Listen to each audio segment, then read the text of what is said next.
Hey, is this working? Oh my gosh, you guys. Okay, if this is working, let me know. Um, Let me know if you can hear me. Send me a comment. Let's see.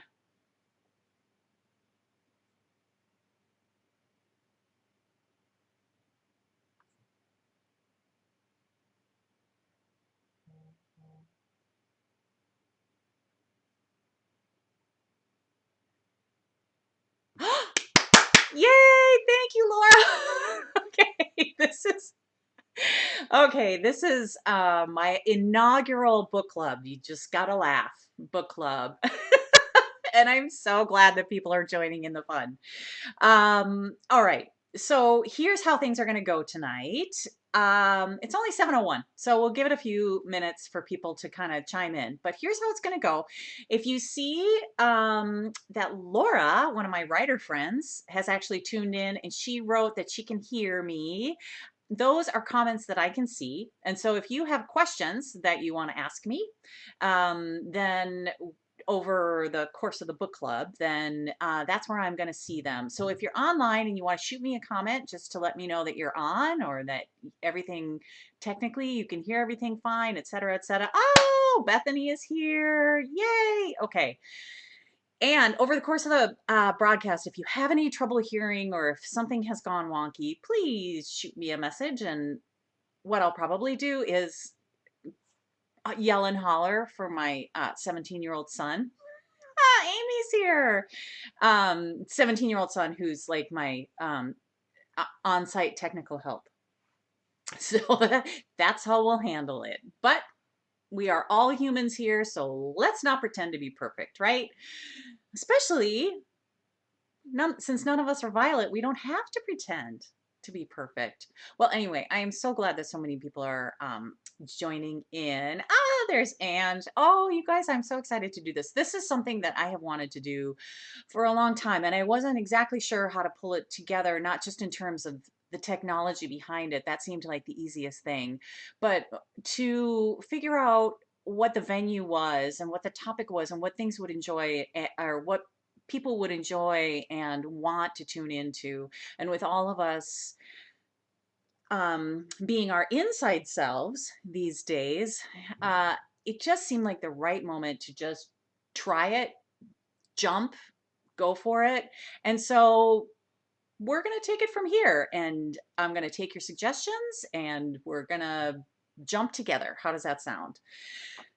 Okay, so couple of things up front. Like I said, if you have questions or comments or whatever, this is hopefully going to be as interactive as possible, as interactive as Facebook Live can be. So shoot me your comments.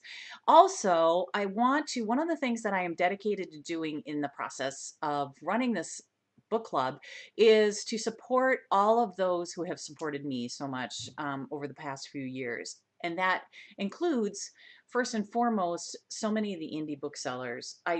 Before I got published, I did not understand just what a lifeline they are to authors.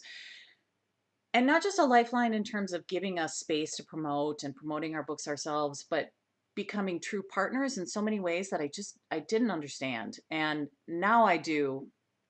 And so over the course of time that I am able to continue doing this, I'm going to partner with some of my favorite indie bookstores. They're going to help me choose selections. Some of them may join us as special guests. I'm also going to partner with some book bloggers who are also incredible agents in this process, and maybe have some of them on as special guests. And finally, also, I'm going to twist the arms of some of my author friends who I've had the pleasure of meeting over the years and see if they might be willing to come on and discuss some of their books. So, and throughout it all, I want to hear from you and I want your input. But today we are here. Oh, in regards to those indie bookstores, I don't want to forget to say this, and I may say it a few times over the course of our time together tonight, but as much as you can, the world is so topsy-turvy right now for small businesses. As much as you can, I want to encourage you to go and shop with your favorite indie bookstore. I have a few favorites. I will post. Well, I have lots of favorites, so that's that's not fair to say. But I will be happy to give you suggestions in your area, or if you already have your favorites. None of them are open right now, obviously, but they are doing online orders. So you can order online and they will ship it directly to you, or, excuse me, I had a frog. Or another avenue is to buy gift cards now and use them in store later. That kind of is like a pay it forward, buy the future for them type of approach. So support those guys if you can. I was just online today spending too much money with them, but it's all for a good cause. Okay, so today's selection is a bit of self-promotion, but I figured this was the best place to start because I've had so many of you have offered great support over the years. My book, Evergreen Tidings from the Baumgartners. And one of the place that I thought I would start out is I did this fancy poll thing. And I want to send it out to you. Ah, can you see it? I want to know who. Oh, shoot. I sent out the wrong poll. Okay, this is really the one I wanted to publish right now. We'll do the other one over the course of our time together. But this is the poll I wanted to publish first. And that is, I'm going to read a selection from the book tonight, and I wanted to get your input on which one you want me to read. So we can either read the prologue, which is where Violet kicks off. It's about 6 months into the story, post-baptism, when she's talking to the police officer. There's the baptism scene. We can talk through that one and all the mayhem that goes through that. We could do a selection of the dinner scene when Violet loses her freaking mind and throws a pork chop at Rhonda. Or a lot of book clubs over the years have asked me to read a letter from Violet. So far we have one vote in, but if you want to take a minute, if you don't see it, shoot me a comment and maybe I can't see what you see on my side, but maybe one of our viewers one of our book clubbers can explain where to find it on your screen. Okay, the votes are coming in. The votes are coming in.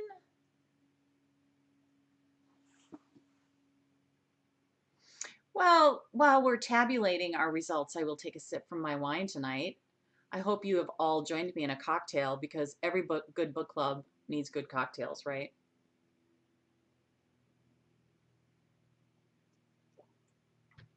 Iowa's here too. Hi, Liz. That's awesome. I love it. If you guys want to, you can take a picture, take a selfie of your cocktail and post it in the comments too.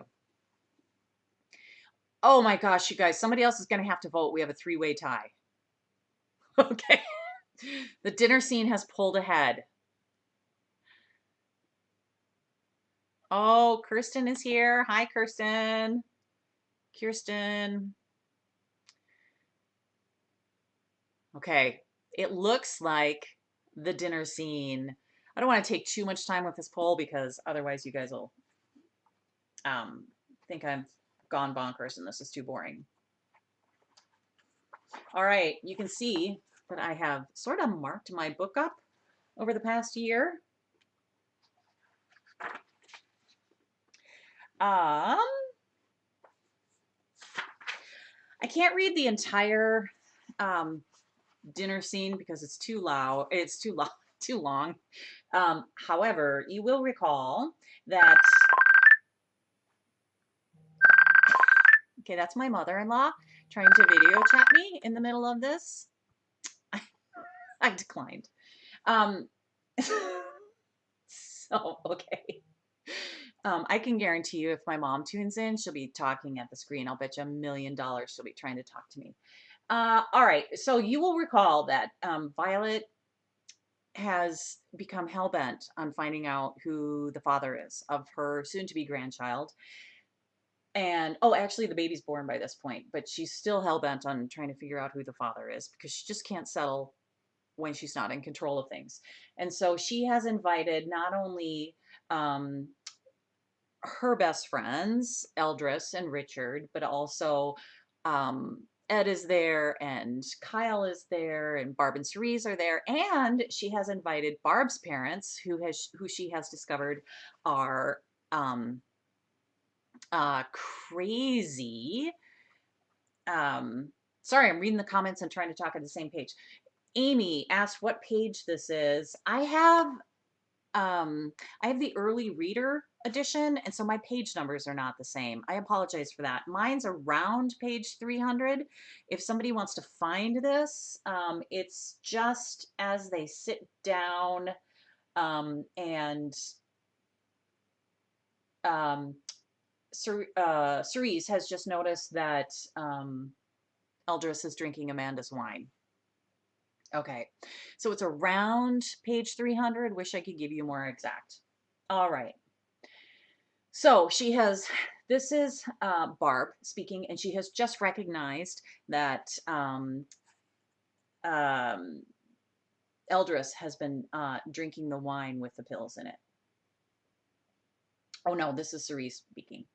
Cerise says, "Your mom slipped a pill into her wine, and I think Kyle's mom drank it." Barb looked at her like she was crazy. What? I saw your mom slip a pill into her wine, and then I think Kyle's mom drank it by mistake. Barb looked at the two women across the table. Eldris was busy trying to engage Amanda in a conversation about her dream of making a trip to New England for the fall colors. It must just be gorgeous. Cerise could hear the same slur grabbing a hold of Eldris's words that had first grabbed onto Amanda's, only Eldris seemed to be fast-tracking. Oh, the oranges and reds and yellows and purples. Are there purples too?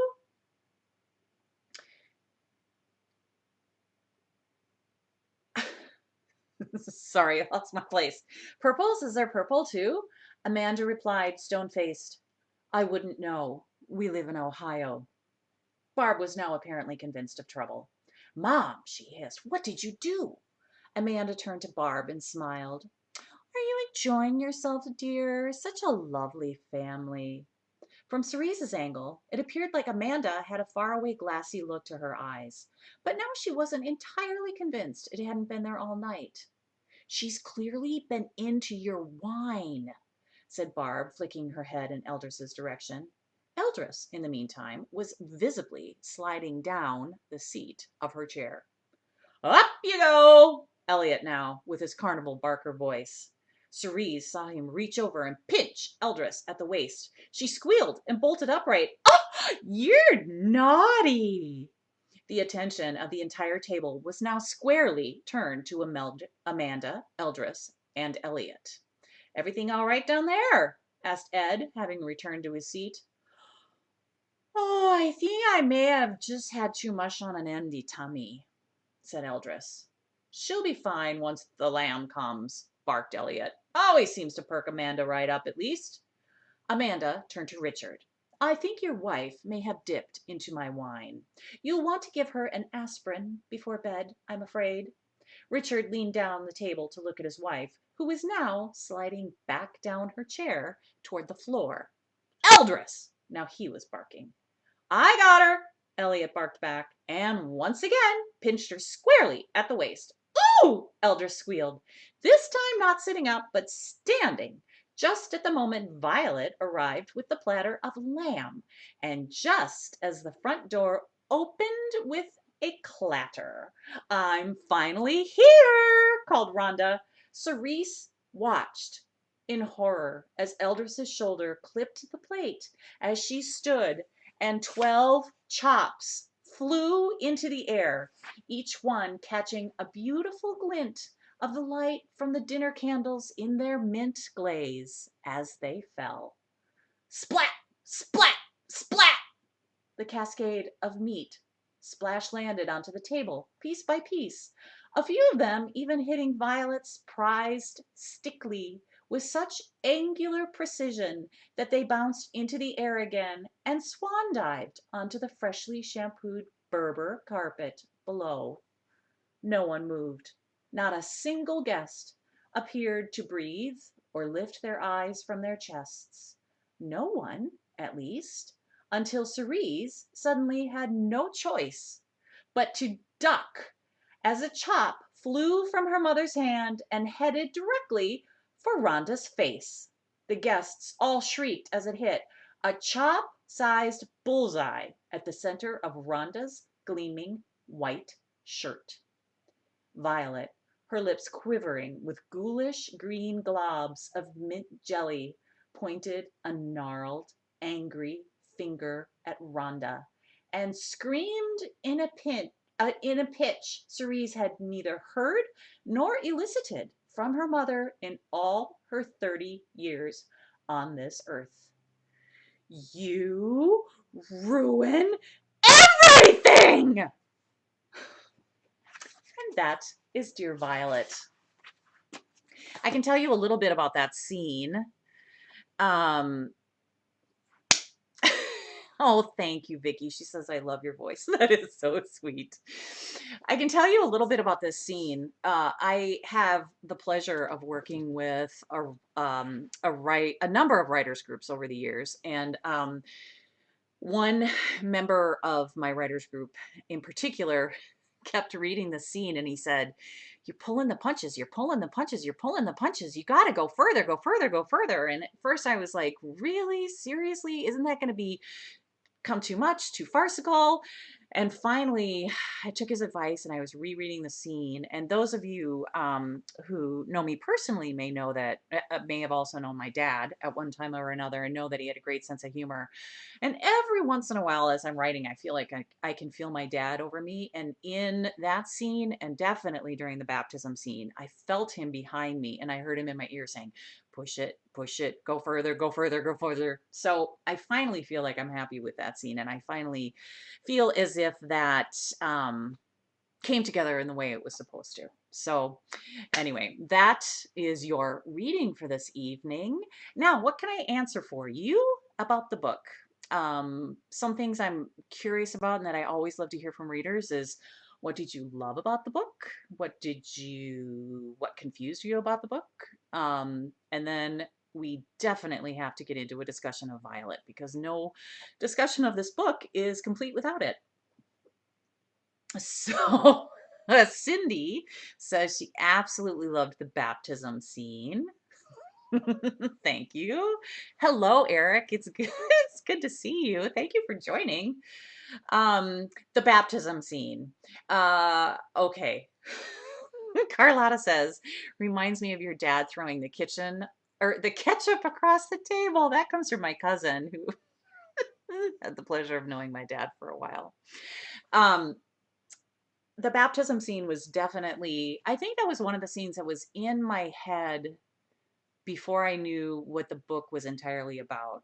Every once in a while, I'm not one of those, some writers call themselves island writers, where they have these scenes that they know are very distinct in their heads, and their process of writing is really a process of trying to figure out how to bring those scenes together and why they're so pivotal to the story. I'm not like that. I'm more of a linear writer. I outline, although an outline is only useful to a point. But that scene, I can definitely say, was one that was in my head in some form or fashion because public events are just, they're just, especially when you're dealing with someone who's so ego driven and needs everything to be perfect. Public events are just primed to go wrong. So Bethany asks, who is my favorite character to write? That's a really good, really easy question to answer. It was Richard because there's something about writing a character who just doesn't hold anything back and just lets it all fly. That is just, it's freeing. It's so much fun. And I have often thought quite seriously that Richard might be my alter ego. I think he might be. There's something about him that I loved writing. In fact, I will tell you a secret about Richard. His name was actually in the original, all the drafts until the very, very final draft. His name was Dick. And my editor finally said, "You got to change that. It's a little too on the nose. We have to change his name." Amy says, "Oh, thank you. You loved the varied formatting," and Eric agrees. Thank you. I have to admit, I was inspired on that. One of my favorite writers is actually Fannie Flagg. And those of you who have read any Fannie Flagg know that she does a lot where she varies the format. Um, and her book, maybe we'll even read it here in this book club because I, I was just rereading it for about the fourth or fifth time a few weeks ago, and I looked at my husband and I said, "I think this actually might be the perfect novel." It's the book, of course, I'm talking about is Fried Green Tomatoes at the Whistle Stop Cafe, and she does that in the book. She integrates everything from newspaper articles to recipes to it's really fantastic the way she pulls the story together, and I was inspired by that in writing the book. Ange asks, "Was Violet inspired by anybody you know?" So, yes. The thing I have to say about Violet, first of all, is that um, I think everybody knows a Violet in their life. And everybody tells me that they know a Violet. Oh, she reminds me exactly of, I know her at church. She's one of the church ladies I grew up with, or she's my mother-in-law, or she's my Aunt Helen, or whatever. So everybody knows a Violet. And I really get a kick out of when I'm signing books or in a book club or whatever. Um, I really get a kick of hearing who people's Violets are. In fact, if you want to list who your Violet is, if you know a Violet, who she was in the comments, we can enjoy that together, and in what way she was a Violet. Um, However, I will admit, and I have admitted publicly several times, that even though she is an amalgamation of people that I knew in my life, she is most succinctly inspired by someone who I grew up. My dad was a pastor. We used to get like 100 or so Christmas cards every year from people all over the country because when you were a pastor back in the 70s, you moved congregations quite a bit. And my dad was extroverted and loved, he was a people gatherer. And so they have friends everywhere. And so we'd get all these Christmas letters and cards. And I was always drawn to them, even as a kid. I loved reading them. And as I grew older, I started to realize that there were some letters that were just, wow, these people really wanted their lives to be perfect. And they did not want to show any of their flaws in any of this. And in particular, there was one letter that we got every year. And I have to say that not only was the voice of Violet inspired by these letters that I'd been reading most of my life, but the other thing that was inspired by these letters were the news clippings, because this particular person used to list every one of her children's accomplishments um, in the local newspaper. So, every time they won a soccer like a soccer trophy, or they did exceptionally well on the honor roll or whatever, she would submit that to the local newspaper. And then when Christmas came around, her letter would be on one side of the mimeographed piece of paper. And then on the back side, you flipped for the news clippings. I mean, she really was a PR agent. It was like a clip book back in the days, when PR agents compiled clip books of all the newspaper clippings that their clients had. This is exactly what she was doing for her children. So therefore, the Sun Sailor in my book also has news clippings, and that was inspired by her. So I should say, though, I should make very clear that this person is not Violet. In fact, I don't know this person well enough to even write a full-fledged character off of her. Plus, characters, they're always inspired. There's always a seed of something that you experienced in your real life, but then as a novelist, you take that and you expand on it according to where that character needs to go. So I am I will forever be thankful that those letters became the voice in my head that became Violet, but I can't say that Violet equals that person. So Amy says the baptism scene made me laugh out loud and reread the second time I read it aloud. Oh, that is awesome. I love that. Carlotta says Violet reminded me of Aunt Annie and my mother. Seriously? Aunt Annie is my mom. Oh, she's not my mom, I can tell you that. Vicky says she knows several Violets. Amy says she's a combination of two church moms from the 60s and 70s. She declines to name them, though. Bethany knows several. And says she reminds me of Rose Weissman, Mrs. Maisel's mother. Yes. Yes, I have gotten that too. Um, okay, you just Kirsten says, okay, you just ruled out my mom from the Violet inspiration list. Yes. Kirsten, I happen to know her mother. No, it was not based on your mother. No, Cindy, it was not any of the Hodges. Carol Ann is here. Hi, it's so great to see you, so to speak. Carol is a librarian and has been a huge supporter of my book. So hearts out to librarians too. Okay, so other questions. Let's see. Mrs. Maisel's mother, that cracks me up because yes, I have gotten the Jewish mother comparison too. In fact, I had a book blogger who I met in Chicago. She saw that I was coming to town and she asked if I wanted to meet for coffee, and of course I said yes. And she said,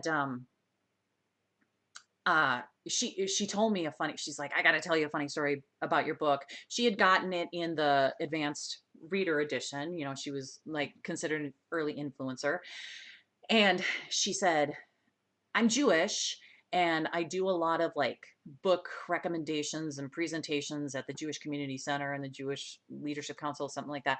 And she said, so I got asked to do a presentation coming up in November about, and the topic was books that we should be reading right now. And I was listing all these books, and she's like, these are her words. She's like, I don't know if you know this, but we Jews can be kind of heavy and depressing. So she's like, so I'm looking at this list and I decide that I need to add something on there that lightens it up. And I had just gotten your book and I saw that it was a comedy and I saw that it was about an overbearing mother who can't let go of her daughter's life. And then I saw the name Baumgartner and I was like, ching, that's the book I need. I'm going to put that on my list because she's like, what are you doing?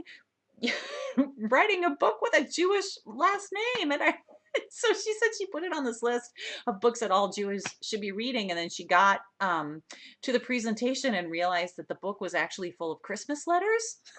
So she's just like, okay, I didn't know it was full of Christmas letters before I recommended it to all of you here at the Jewish Community Center. It's still funny. I still think you should read it anyway. But she was asking me then why I named it Baumgartner, because she's like, that's a Jewish name. And I said, actually, it's a German name. There's lots of Baumgartners in Minnesota, lots of Baumgartners in Lutheran Church even. Bethany asks, will there be a sequel?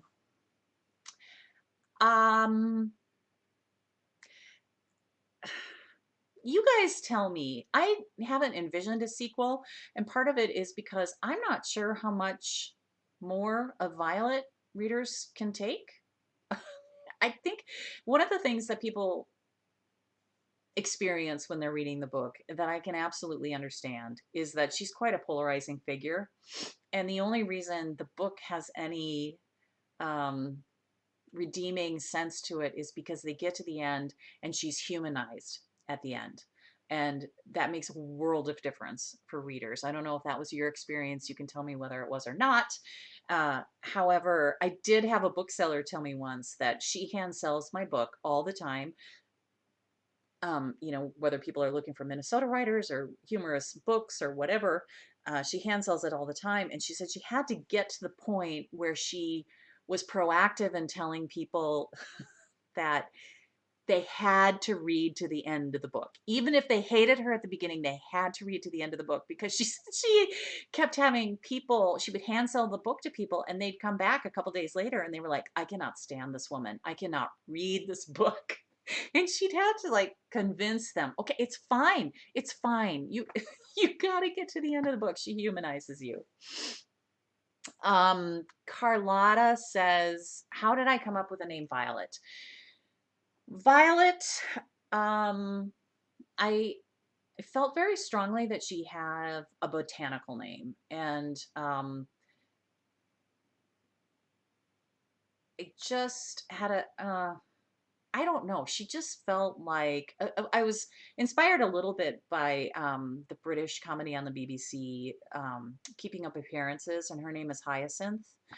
Um, she's not a ripoff of the Hyacinth character, but they definitely have a few things in common. And I don't know, I just always thought that was the perfect name for her.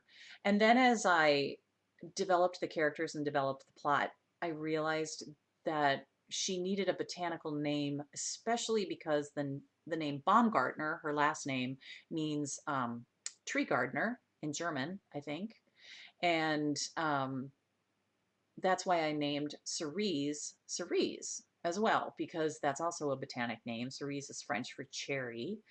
So it felt like something that Violet would make a big deal a big deal about, that she would read into in ways that other people did not. So that's where her name comes from. Bethany says maybe Violet has a secret when she's at the old folks home. Oh, come on. Violet ain't never going to an old folks home. Oh, Ange always wondered that too, I guess, about the name. Is your new book still on schedule? Yes, it is. Well, depending on what schedule you've seen. A few months ago, before all this craziness hit, they moved it to July, end of July, because the first half of this year, with it being an election year, nobody wants to have their book published in the fall. So mine got moved to July 28th when the calendar was a little bit freer and I'd have more open space to get promotion around it. So July 28th is when it's coming out. The kids are going to ask, and it's still on schedule. Yeah, you can pre-order it now online or from your favorite bookseller. Hey, that's how you can support your indie. You can pre-order the book. Carlotta asks, yeah, when is your next book coming out? July 28th. I don't have a copy of it right here. Otherwise, I'd show it to you, except I've been a little obnoxious about posting the cover everywhere anyway. Okay, so I've got one more poll. Who is your favorite character? Not sure if you can see that poll, because I accidentally published it at the beginning of our conversation instead of the end. But your choices are Violet, Cerise, Barb, or other.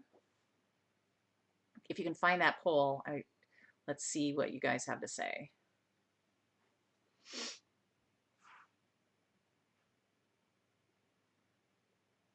Can somebody tell me whether it's still visible on the screen?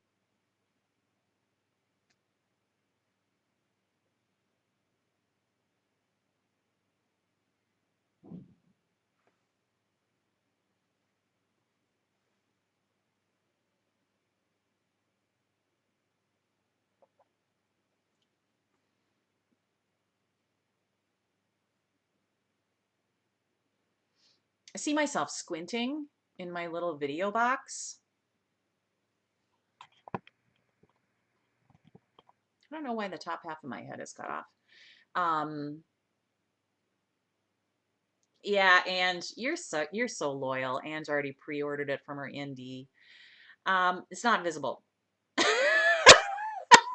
Oh, the poll is closed? Oh, shoot. Okay, I'm going to reopen it. Now, did it pop up? Vicky says Violet, hands down, poll is closed. And when I first read that, I thought she meant that's the answer. It's Violet. Nobody else gets to vote. Okay, so I reopened it. We'll have to see. when you click on it, the other poll. Okay. Oh, here we go. Results are coming in. It's neck and neck between Violet and Barb so far.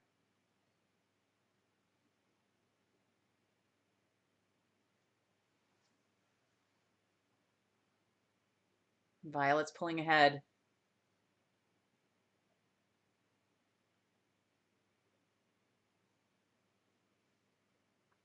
Okay, well, this is just dead air time. So I will, as you guys finish that, I want to talk about what we are going to be discussing next week. It's going to take a little bit for me to get partnered up with some of the booksellers and book bloggers, etc., just because life is crazy right now. However, I am lucky enough to have some connections with a book that a lot of you have probably already read and has just gotten a ton of buzz, and it is The Cactus by Sarah Haywood. This is, it was Reese's book club selection for the Hello Sunshine book club. Sometime this summer, I think, and I tore through this book. It's kind of a romance. It's a rom-com, I think is how you would qualify it. Sarah Haywood herself is actually British. So the book was already a bestseller over in Europe before it came to the United States. And lucky for me, my publisher and in fact my editor and her boss were on the acquisitions team for bringing it to the United States. So I loved reading this book, and next week we are going to have the pleasure of discussing it, and I'm going to have a special guest, my editor, who brought this book over, helped bring this book over to the United States, is going to join us live on the chat on video. So she can answer questions about why they loved it, what the reader response has been like, all those questions about the book. If we're lucky, if we're super duper lucky, we may even get a tiny little video hello from Sarah herself. It won't be live because she's in the UK, and it'll be like 3 o'clock in the morning for her. So if we're lucky, I'm going to get a little video clip from her talking about the book and saying hello to us. So watch for that. Oh my gosh, it is over the top for Violet. I'm going to show you the results. It is over the top for Violet. So I think we have a winner. That kind of surprises me that that Violet wins. Oh, now I know why you can't see the top of my head. I thought I was using my fancy camera, but I was using the camera that's actually on my computer, and the fancy camera was covering the top of my head. So there you go. I'm about as technical as a bumblebee. Any questions for me before we call it a night? If this is something that you like, please feel free to, shoot me messages on the page. I also created on my author page a group for the Just Gotta Laugh book clubbers, where you guys can chat with me directly or chat with each other or talk about the book in advance of our meetings. I also want to say you never have to have read the book before coming to this book club, because really, when have you ever read every book that your book club has read? I haven't. It's really just all about the chit chat and the wine. So even if you haven't read it, come and see what other people have to say about it. This book, The Cactus in particular, I think would be spectacular in audiobook form. I think it'd be a really fun listen. And I'm sure that they have it at your local library as well if you don't feel like reading it. So I'm going to say goodnight, and just cannot thank you guys enough for joining me tonight, and I look forward to seeing you again. Ciao!